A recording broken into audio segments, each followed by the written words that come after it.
미국 퓨어 리서치 센터에서 코로나19가 가져온 종교적 신념의 변화에 대한 설문조사를 한 적이 있었습니다.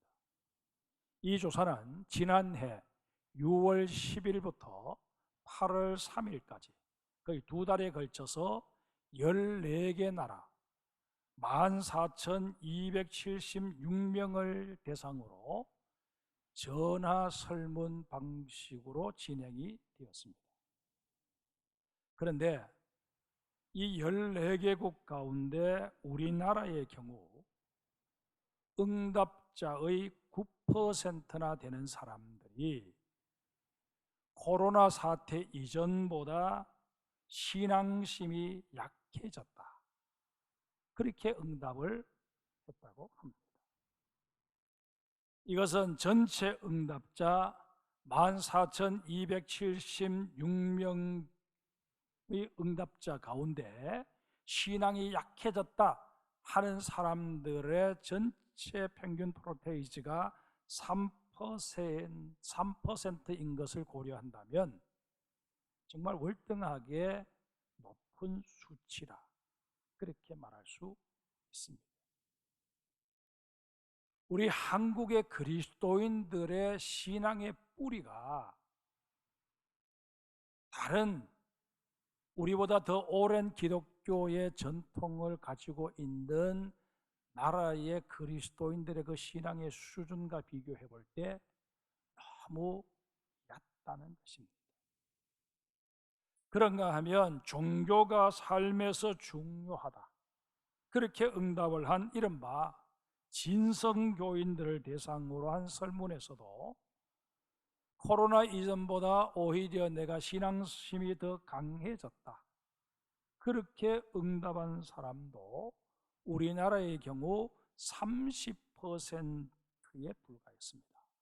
이것은 전체 14개 나라 가운데 최하위권에 해당이 됩니다.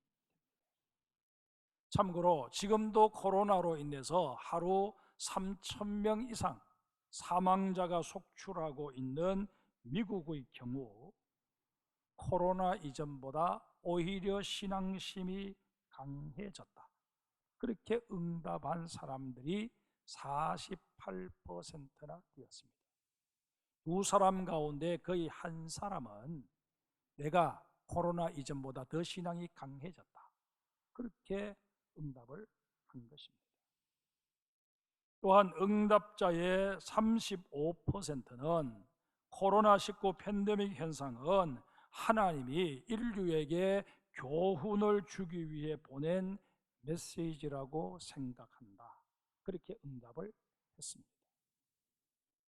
어쨌든 1년 넘게 온 세계가 몸살을 앓고 있는 이 코로나 사태를 미국 사람들은 하나님과의 관계 속에서 이해하고 수용하려고 애를 쓰고 있다는 것입니다. 또한 이것을 계기로 해서 자신의 영적인 신앙의 현주소를 더욱더 강화시키려고 하는 그런 모습을 보면서 신앙의 바탕이 견고하다는 것이 얼마나 귀한 일인가를 새삼 깨달으며 목회자의 한 사람으로서 부러움을 갖게 되는 것이 사실입니다. 그러나 여러분, 부러워만 하고 앉아 있으면 우리에게는 아무 유익이 없을 것입니다. 그러기에 교회 창립 37주년을 맞이해서 감사 예배를 드리는 이 주일에 빌립보서 3장 12절 이하의 말씀을 통해서 새로운 시작을 우리에게 명하시는 하나님의 음성을 듣고자 합니다.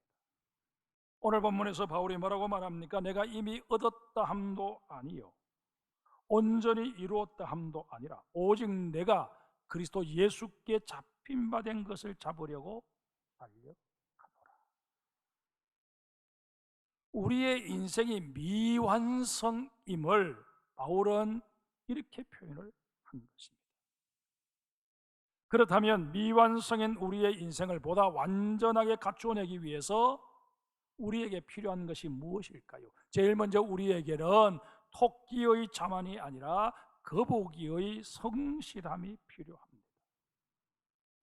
여러분과 저가 달려가야 될 이 천국을 향한 나그네 길, 1, 2년 만에 끝낼 수 있는 그런 길이 아니지 않습니까?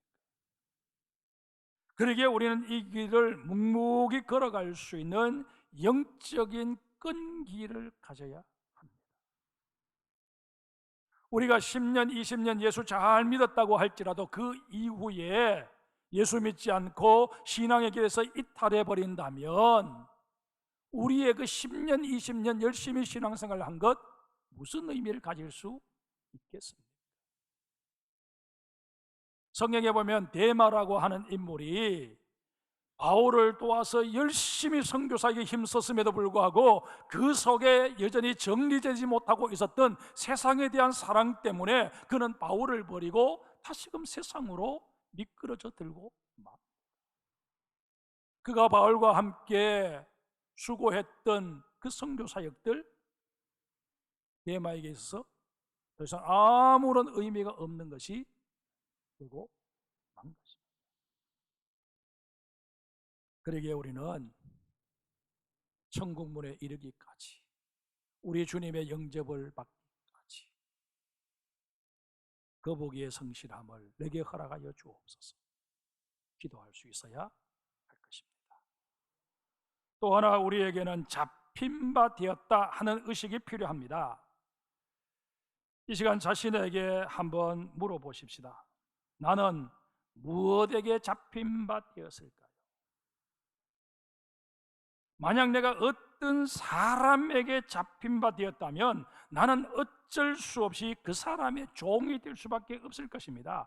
나를 사로잡고 있는 그 사람의 눈치를 보며 그 사람의 비위를 맞추기 위해 전전긍긍하며 살 수밖에 없다는 것입니다.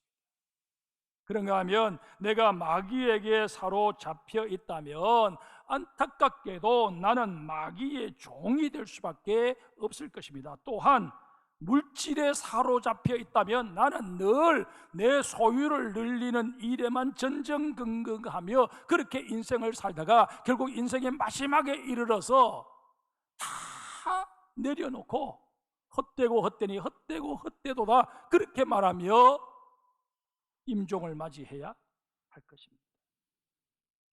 내가 정욕에 사로잡혀 있다면 정욕의 종이 되어 동물적인 삶을 살다가 결국 자신도 주변 사람들도 다 고통스럽게 만들어버리는, 불행하게 만들어버리는 그런 주인공이 되고 말 것입니다.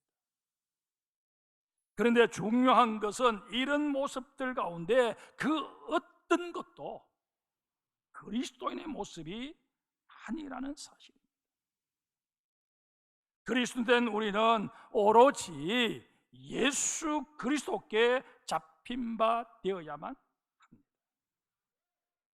예수 그리스도 외에는 그 무엇도 우리를 사로잡을 수 없습니다. 사로잡도록 나를 방치해서도 아니 됩니다. 본문 12절을 한번 보십시다. 바울이 그리스도 예수께 잡힌 바 된 그것을 잡으려고 달려간다.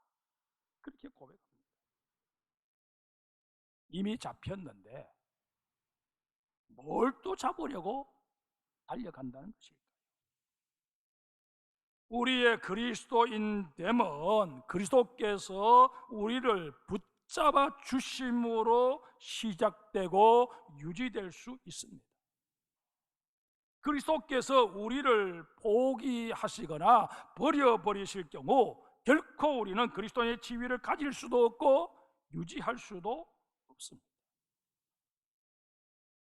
그런데 그리스도의 붙잡으심에는 나 자신의 적극적인 응대가 반드시 필요합니다.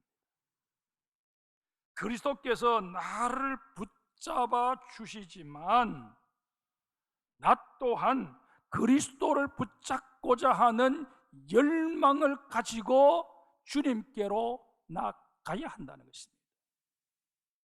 주님이 나를 붙잡아 주시기 위해서 나를 찾아오셨는데 나는 그 주님에게서 등을 돌리고 도망치듯 가버린다면 주님께서 나를 따라오시기는 하시겠지만 나를 강제로 돌려놓으시지는 않으십니다. 나 스스로 돌았을 때까지 주님은 기다리십니다. 주님이 나를 찾아오셨는데 내가 문빗장을 걸고 주님을 영접해 드리지 않으면 주님께서는 그 문을 부수고 들어오시는 것이 아니라 문 밖에 서서 내가 문을 열어줄 때까지 끊임없이 문을 두드리고 계실 뿐입니다. 중요한 것은 내가 문을 열어젖히고 그 주님을 맞아 드리는 것입니다. 주님, 이제 내 삶 가운데 오셔서 나를 주장하여 주시고 나의 모든 것을 책임져 주시옵소서. 그렇게 고백하고자 하는 열망이 여러분과 저에게 있어야 한다는 것입니다.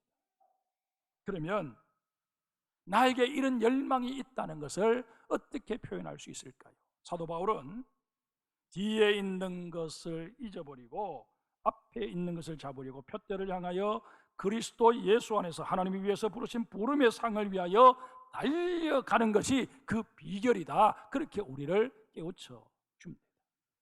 우리 그리스도인들은 어제를 사는 자들이 아니라 오늘을 사는 자들입니다.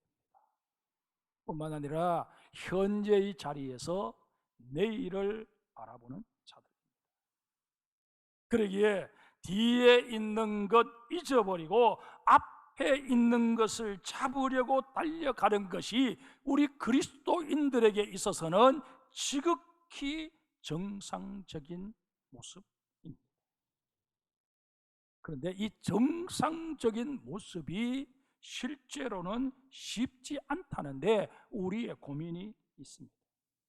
따라서 오늘은 어떻게 하면 뒤에 있는 것을 잊어버리고 앞에 있는 것을 잡으려고 달려가는 인생을 살 수 있는지, 이 문제에 대해서 깨우쳐 주시는 하나님의 말씀을 경청하고자 합니다.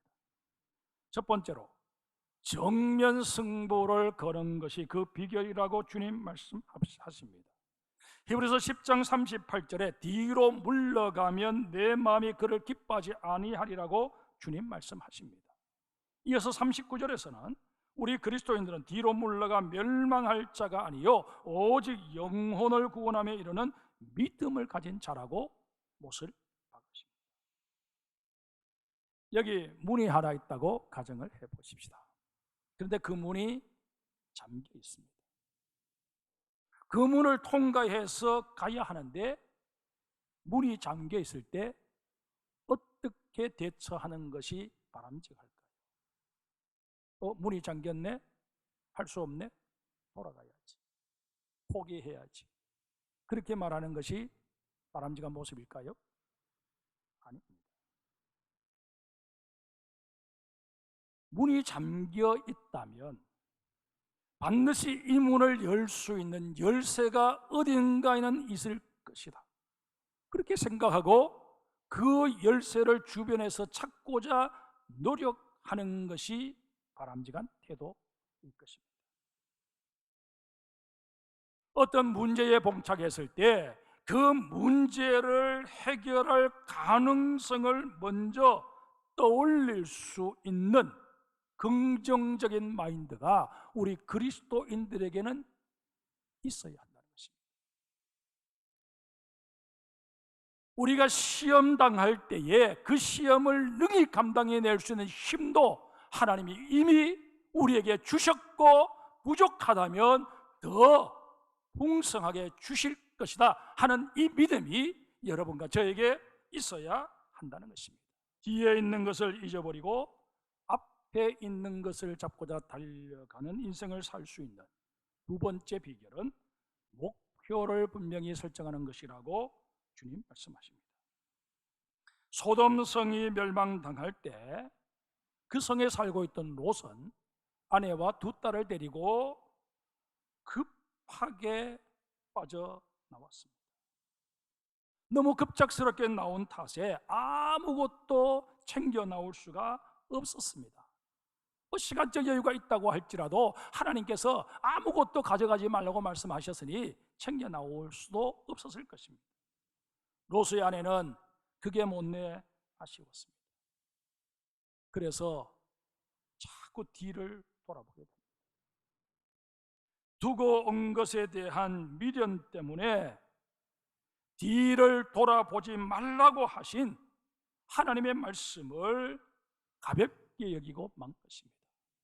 그 결과 롯의 아내는 소금 기둥이 되고 말았습니다. 뒤에 있는 것 잊어버리고 앞에 있는 것 잡으려고 달려가는 세 번째 비결은 희망을 간직하는 것이라고 주님 말씀하십니다. 사회심리학자로 유명한 에이리 프롬이 우리 인간을 가리켜 호모 에스페란스라고 정의한 바 있습니다. 인간은 희망을 가진 존재라는 뜻입니다. 성도 여러분, 이 세상에서 가장 가련한 사람이 누구라고 생각하십니까? 당장 인의를 걱정해야 할 사람이 가련한 사람이라고 생각하십니까? 아니면 배운 것도 없고 사회적인 백도 없어서 늘 누군가에게 무시당하고 이용당하고 불임당하는 그런 사람이라고 생각하십니까? 물론 생각에 따라서는 그런 사람들도 가련한 사람일 수 있습니다. 그러나 그보다 더 가련한 사람은 희망 없이 세상을 사는 사람. 자신의 지나온 날들을 돌아보면서 정말 나는 인생을 잘 살았어, 내가 생각해도 내가 대견해, 나는 후회 없이 살았어, 그렇게 말할 수 있는 사람 우리 가운데 과연 몇이나 되겠습니까? 여러분들은 어떨지 몰라도 저는 자신이 없습니다. 그렇다고 제가 제 인생을 비관하고 주저앉아 버릴 수는 없는 것 아니겠습니까? 톨스토이의 작품 중에 빛 있을 동안에 빛 가운데 행하라라는 제목의 소설이 있습니다. 우리에게 한 줄기라도 빛이 비친다면 우리는 그 빛을 바라보며 살아야 한다 하는 것이 이 소설의 주제입니다. 여전히 내게 빛이 비치고 있음에도 불구하고 더 많은 양의 빛이 비치지 않는다고 절망한 채 돌아서서 그림자를 보며 낙심할 이유가 어디에 있느냐 하는 것입니다. 사실 여러분 한번 따져보세요. 내 앞에 그림자가 있다는 것은 돌아서면 빛이 있음을 의미하는 것 아니겠습니까? 인간이 호모 에스페란스, 희망을 가진 존재라는 이 말은 하늘을 바라보아야 한다는 말과 의미가 상통합니다. 지상에 있는 소망거리, 그것이 아무리 화려하고 빛난다 할지라도 상황에 따라 요동치게 되어 있습니다. 이미 우리의 경험이 그것을 입증해주고 있지 않습니까? 또한 지상의 소망이라고 하는 것 행상장수처럼 늘 떠돌아다닙니다. 어제까지는 이게 분명 내 소망 같았는데 오늘 가만히 살펴보니 그게 소망이 아니고 전혀 엉뚱한 것이 내 소망이 되어 있는 것을 보게 되는 경우가 크다합니다. 여러분, 이래서 우리 인간은 변덕이 죽을 듯하는 존재인 것입니다. 이에 반해 하늘의 소망은 전혀 그렇지 않습니다. 시편 39편 7절에 다윗이 노래합니다. 주여 내가 무엇을 바라리요 나의 소망은 주께 있나이다. 다윗은 힘들고 어려운 상황에서 눈을 들어 하늘을 바라보았습니다. 그리고 거기서 하나님을 배웠습니다.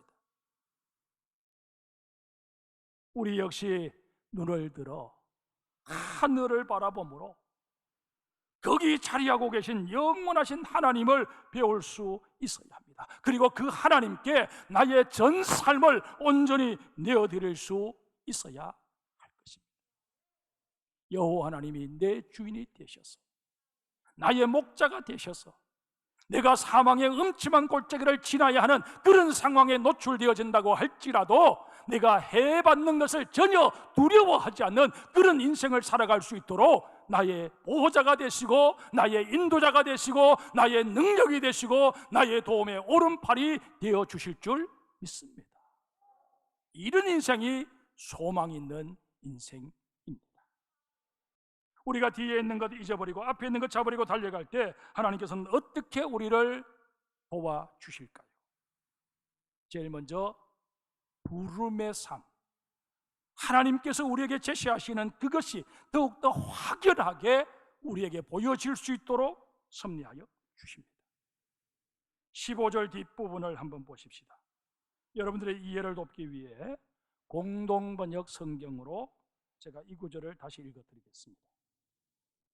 만일 여러분이 어떤 문제에 관해서 다른 생각을 품었더라도 하나님께서는 그것까지도 분명히 가르쳐 주실 것입니다. 우리의 외모나 환경, 또 자라온 삶의 여건, 이런 것들이 다 다르듯이 신앙생활을 하다 보면 어떤 사안이나 사건에 대해서 우리가 취하는 입장이나 태도가 전혀 다를 수 있습니다. 심지어 성경을 해석함에 있어서도 입장이나 견해가 다를 수 있습니다. 그래서 우리 같은 기독교 내에서도 교파들이 생겨나는 것 아니겠습니까? 뿐만 아니라 한 교회 공동체 내에서 신앙생활을 꾸려가고 있는 우리들 사이에도 신앙생활의 우선순위가 개인에 따라 다 다를 수 있습니다. 그런데 이런 차이에도 불구하고 하나님께서는 우리로 하여금 하나의 표대 예수 그리스도의 십자가의 모든 시선을 고정할 수 있도록 도와주십니다. 또한 그것을 바라보며 하나님께서 씌워주실 생명의 면류관을 얻고자 다름박질하게 도우십니다. 그러면 산을 오르는 방법은 다양할 수 있습니다. 어떤 사람은 A 코스로 올라가고, 어떤 사람은 B 코스로 올라가고, 어떤 사람은 케이블카를 타고 올라가고, 그런다 할지라도 이들이 정해놓은 목적지가 산 정상에 있는 전망대라면 언젠가 그 정상에서 다 만나게 된다는 것입니다.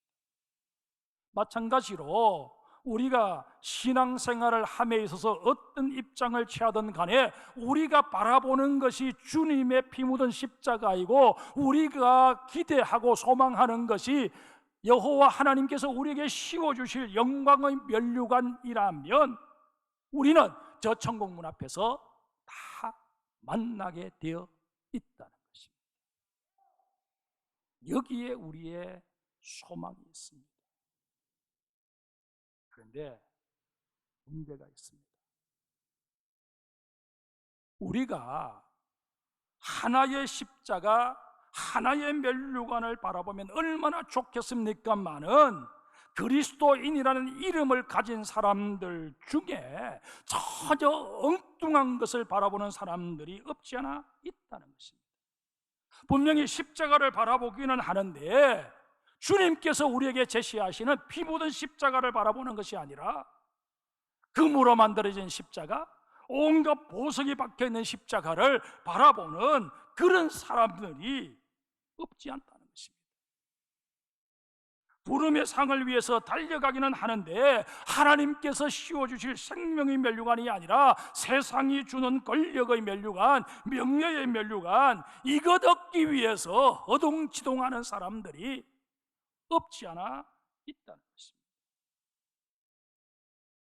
사랑하는 성도 여러분, 안타깝게도 내가 바로 그 당사자라면 이제 우리는 과감하게 이제까지 살아왔던 나의 모든 삶을 뒤로 할 수 있어야 합니다. 그리고 이제는 정말 주님께서 나를 위해 세워놓으신 표대, 부름의 상 쪽으로, 주님의 피 묻은 십자가 쪽으로 우리의 시선을 돌릴 수 있어야 합니다. 그리고 그것을 얻고자 과감하게 내 인생의 궤도도 수정해야 합니다. 사실 이제까지 살아왔던 삶의 스타일과 방법을 하루아침에 포기한다는 것 결코 쉬운 일 아닙니다. 뿐만 아니라 내가 살아가야 할 인생이 한두 해도 아니고 수십 년 남아있는 사람들도 많을 터인데 그 인생 좌로나 우로나 치우침 없이 오로지 한길 걸어간다는 것 결코 만만치 않을 것입니다. 때로는 아픔을 겪어야 할 것입니다. 비난에 직면하기도 할 것입니다. 조롱당하기도 할 것입니다. 나 스스로 생각하기에도 내가 참 바보스럽다, 한심하다 그렇게 여겨질 수도 있을 것입니다. 그러나 이 길은 주님께서 여러분과 저에게 제시하신 유일한 길입니다. 이 길밖에는 없습니다.